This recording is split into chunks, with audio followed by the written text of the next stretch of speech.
নমস্কার। তো এবারের দুর্গাপূজায় চতুর্থীর দিন আমরা গিয়েছিলাম দক্ষিণ কলকাতায় ঠাকুর দেখতে। তো প্রথমেই আমরা সন্ধে নাগাদ গিয়ে পড়লাম একডালিয়া এভারগ্রিন।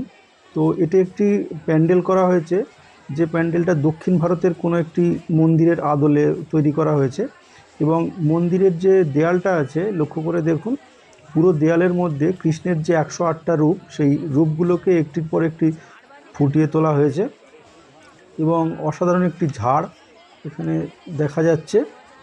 আর প্রতিবারের মতো এবারও সুন্দর একটি প্রতিমা একডালিয়া এভারগ্রিনে।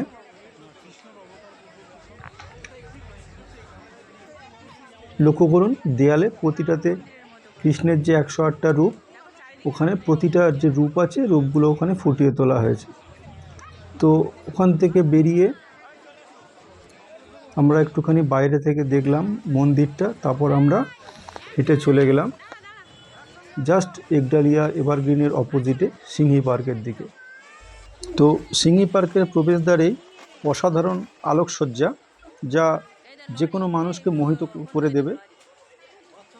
দেখুন সুন্দর চোখ ধাঁধানো আলোকসজ্জা, বাচ্চাদের এগুলো দেখতে অবশ্যই খুব খুব ভালো লাগবে। তো এই অসাধারণ যে লাইটগুলো আছে, এই লাইটিংগুলো দেখতে দেখতে আমরা আস্তে আস্তে মণ্ডপের দিকে অগ্রসর হলাম। দেখুন চোখ ধাঁধানো আলোকসজ্জা। তো দেখুন এই যে মণ্ডপটা আছে, মণ্ডপটা 3D প্যান্ডেল, অর্থাৎ মানে আপনি দেখবেন একরকম কিন্তু প্যান্ডেলটা একরকম। সবগুলোকেই মনে হবে যেন যেন জীবন্ত।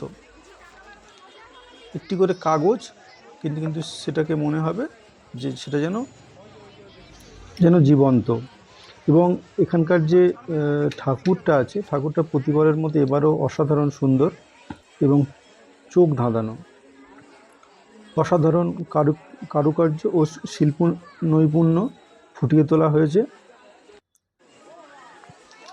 প্যান্ডেলটা আমরা একটু বাইরে থেকেও দেখলাম, 3D প্যান্ডেল। চতুর্থীর দিনও অনেক লোক আছে, খুব ভালো লাগলো। ওখান থেকে আমরা চলে গেলাম হিন্দুস্তান ক্লাবের উদ্দেশ্যে। তো হিন্দুস্তান ক্লাবের যে প্যান্ডেলটা হয়, প্যান্ডেলের যে প্রবেশদ্বারে খুব সুন্দর করে আলোকসজ্জা করা হয়েছে। এবং যে পথটা আছে, পথটা ওই আলোকসজ্জার নিচ থেকেই যেতে হয়। তো এটা ছোটদের তো অবশ্যই, বড়দেরও একটু আকর্ষণ করতে বাধ্য, খুবই সুন্দর লাগবে। তো আস্তে আস্তে গুটি গুটি পায়ে আমরা এগিয়ে চললাম মণ্ডপের দিকে।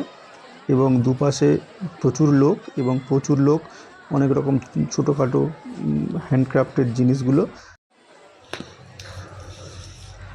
পসরা সাজিয়ে রেখেছেন। আমরা ওখান থেকে কিছু ছবি তুললাম।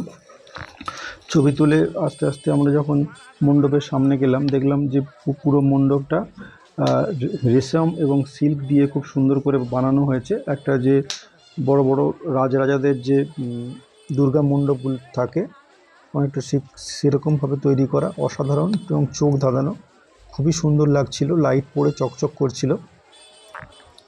আপনারা দেখুন কি সুন্দর।